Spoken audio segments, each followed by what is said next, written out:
Welcome to Scodeen Global. In the world of artificial intelligence, today we are going to talk about the hottest topic, generative AI. Generative AI in simple terms, success and existence in the AI era. Essentially, computers have always been viewed as glorified machines that carry out the precise commands that programmers give them. But now amazing things are beginning to happen. More and more computers are beginning to think, learn, and communicate like people. Generative AI, or AI that generates new original content, is a rapidly improving technology that will affect every person and company on the planet. It is similar to a giant brain floating in the sky that anyone can talk to, and it is not perfect but is surprisingly capable. Beyond all the attention, this video aims to provide you with a practical understanding of generative AI. Here's a sleek but helpful mental model to help you understanding this technology better as an individual, team, or business.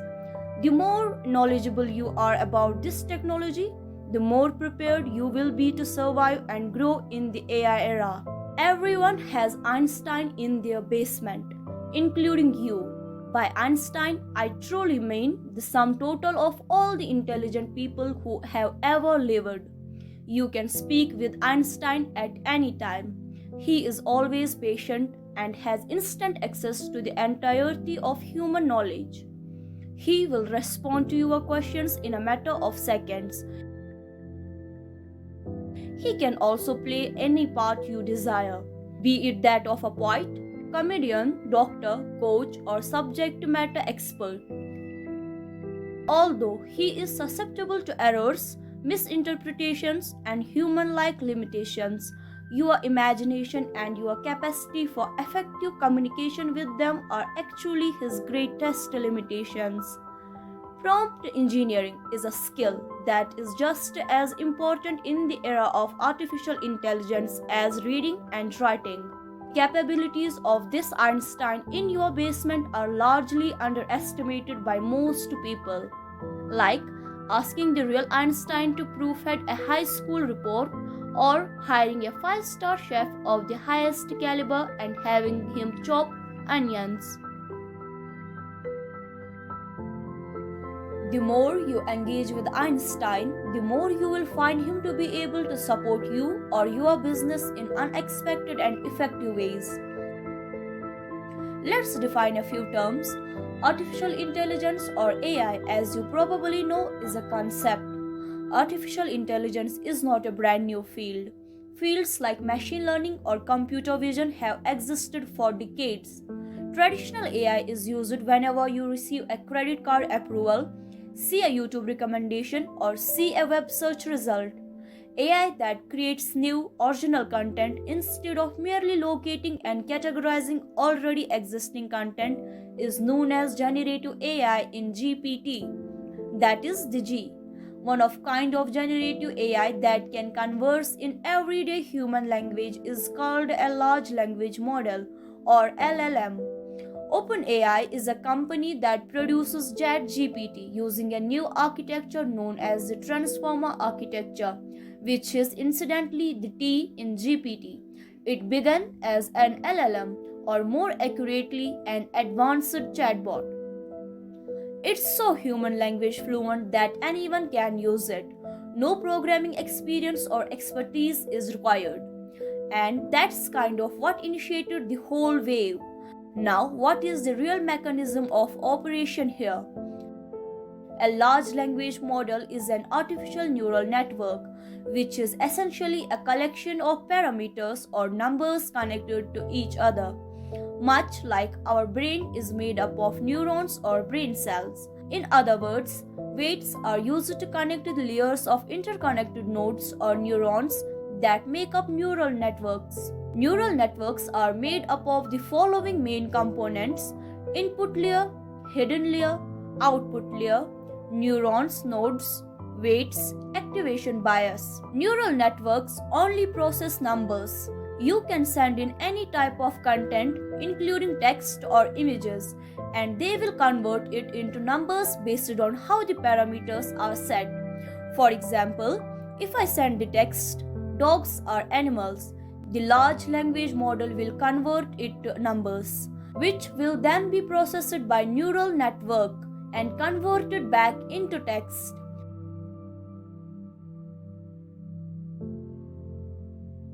Dogs are considered animals, so in a sense, this is guessed post to next word machine. The most fascinating aspect is that model will keep adding new words if we take the output, combine it with the input, and run it through it again. In this instance, that is what occurs in the background when you type something in ChatGPT. For instance, it produced an entire story, which I could keep going forever by adding more prompts.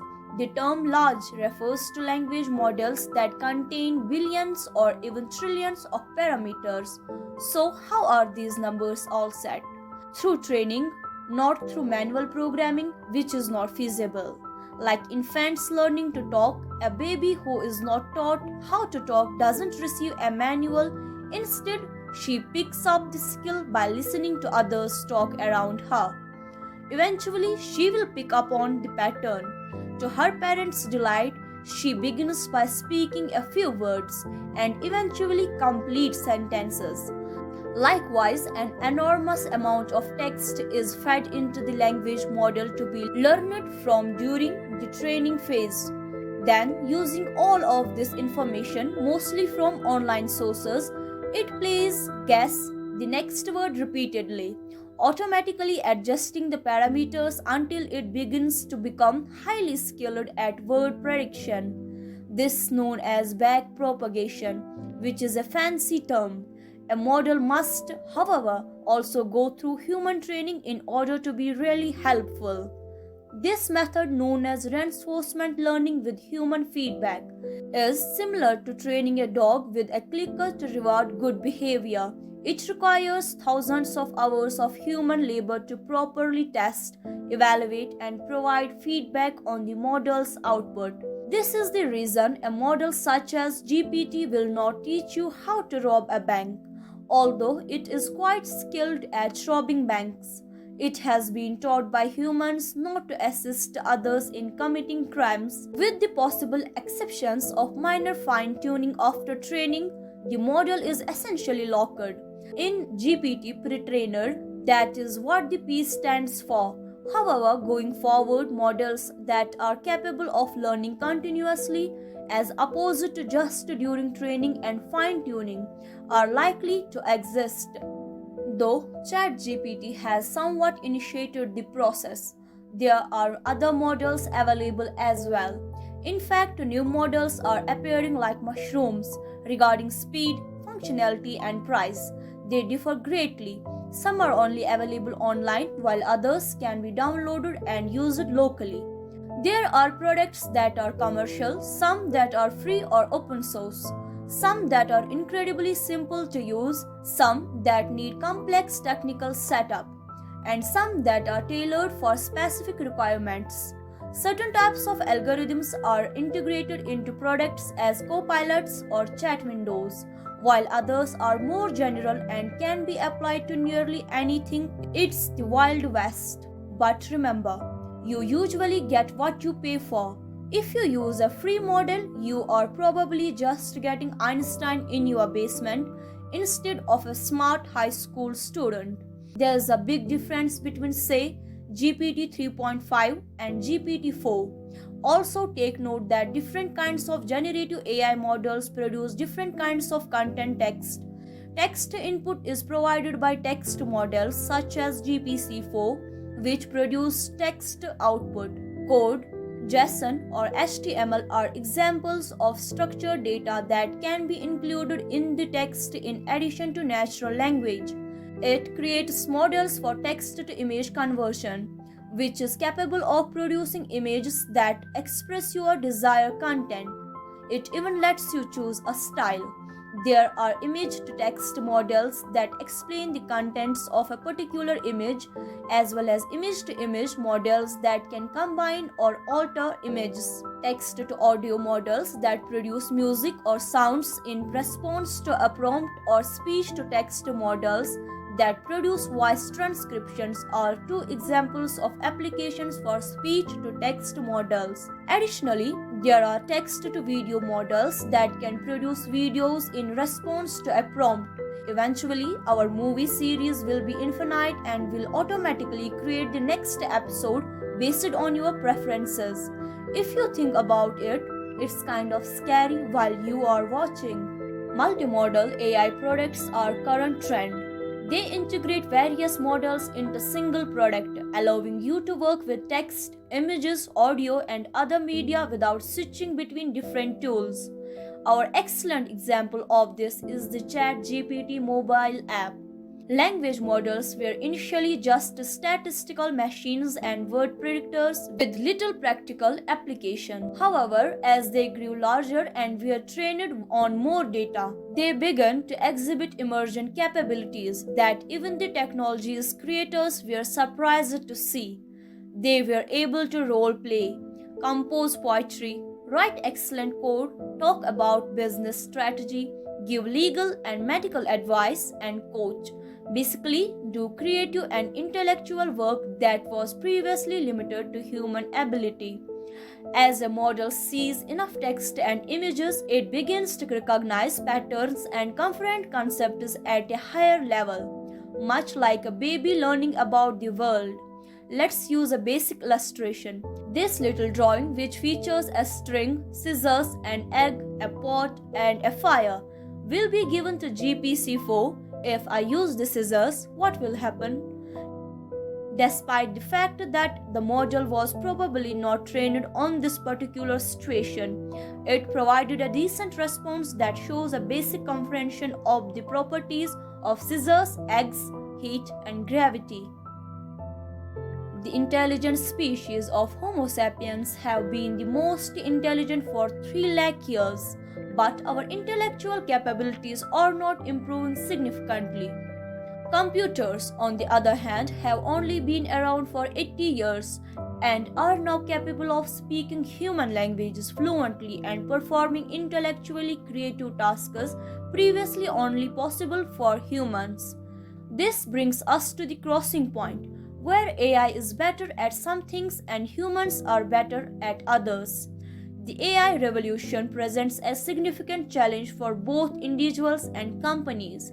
As new technology spreads worldwide almost instantly, the denial of AI's ability to perform tasks or lack of time to explore AI technology can be led to a dangerous situation. The saying, "AI might not take your job, but people using AI will," is true for both individuals and companies. We live in a world of fear and hopelessness, believing that AI will steal our jobs and force our businesses to fail. Neither of these mindsets is healthy, so I offer a middle ground, a balanced, optimistic view that AI will increase productivity for my team and me as well as for my company. It feels good because, in spite of all the uncertainty, it prepares you for the future, decreasing the likelihood that you will lose your job or your company and increasing your chances of thriving in the AI era. Thus, a crucial query is, what role does humanity need to play in the AI era? For instance, is the need of doctors necessary? As AI capabilities advance, this question becomes increasingly pertinent to developers, lawyers, CEOs, and others. AI models can be extremely intelligent or extremely stupid. They can be both brilliant and incorrect. Knowing when you can depend on AI responses, when to verify or complete the task manually, and how to handle data security and legal compliance are all critical skills. AI is similar to a coworker in that it has peculiarities of its own that you have to get used to. AI can perform legal research, diagnose rare diseases like a doctor, grade exams, and offer one-on-one assistance like a teacher. but it's critical to recognize the differences between the models and the products that are built upon them. Through a product website or mobile app, users engage with the model, whereas products add features and data that are not included in the model itself, as well as user interface. These models can be used by developers to build their own AI-powered features and products like chatbots for e-learning platforms or tools for employment agencies. The product interacts with the model through APIs, allowing the product to communicate with the model. This interaction is crucial for both users and product developers. For example, an OpenAI API can communicate with GPT, while an automatic candidate evaluation system uses AI code. Product developers can use AI models to insert intelligence into their products, but effective prompt engineering is essential for prompt design. This skill is crucial for both users and product developers as it allows them to craft a prompt that produces useful results for AI model. Here is one illustration. Let's say I want help for organizing a workshop. This prompt, bad prompt, is unlikely to give useful results because no matter how intelligent the AI is, if it doesn't know the event of my workshop, it can only give indistinct high-level recommendations. The second prompt, good prompt, is better now. I imparted some context. This is normally done iteratively.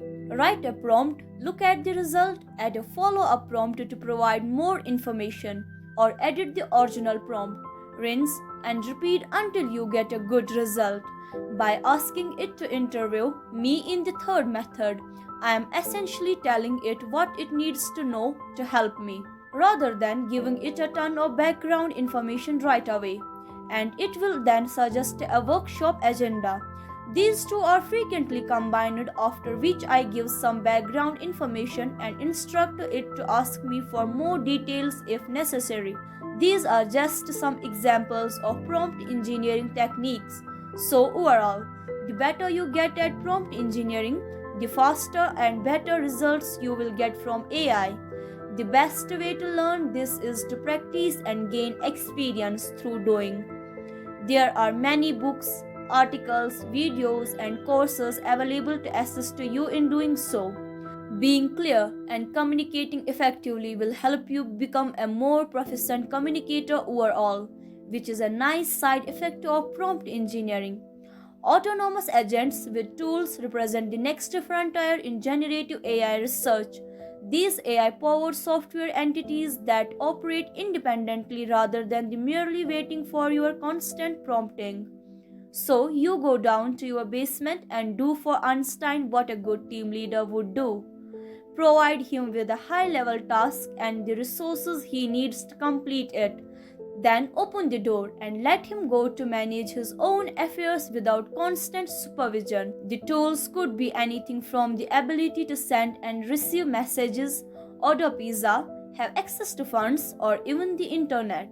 For this, prompt engineering is crucial as the success or failure of an autonomous tool-wielding agent depends on the quality of its mission statement. Let's conclude our discussion. Here are the key takeaways I hope you retain from this presentation. Generative AI emerges as an incredibly valuable tool with the potential to greatly benefit both individuals and organizations. A deeper comprehension transforms it into an opportunity rather than a risk. The true power of generative AI exceeds common perceptions. The primary limitation lies not in the technology itself, but in the extent of your imagination and prompt engineering capabilities. How can you harness this potential? Mastering prompt engineering design emerges as a pivotal skill in navigating the landscape of generative AI. Thank you for watching us. Please hit the like button and subscribe our channel Scodeen Global for more such amazing videos. See you in next video.